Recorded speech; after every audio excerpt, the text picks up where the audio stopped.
Hello বন্ধুরা, আজ আমি একটা নতুন স্টক নিয়ে এসেছি। Star paper mills. Star paper mills এখন আমরা ভ্যালু চলছে 201 টাকা। আমার ধারণা এই কোম্পানিটা খুব ভালো একটা জায়গায় পৌঁছাবে। এই দেখুন, এখন এই মুহূর্তে চলছে এই জায়গাটায়।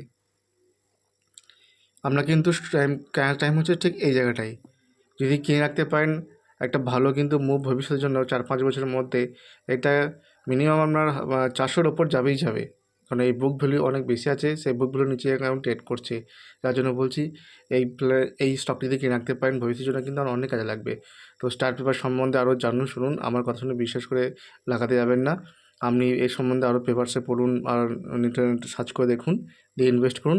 দেখুন খুব প্রফিটেবল হবে। আমি একটা কথাই বলবো কি, যে যে স্টক অলরেডি রিটার্ন দিয়ে আসছে সেই স্টকে লাগিয়ে লাভ নেই। যে স্টক রিটার্ন দিয়ে চলেছে অ্যাজিউম করে সেই স্টকে ইনভেস্ট করলে কিন্তু আপনি অনেক ভবিষ্যতে ভালো রিটার্ন পেতে পারেন। তো থ্যাংক ইউ। সাবস্ক্রাইব করার জন্য অনেক ধন্যবাদ।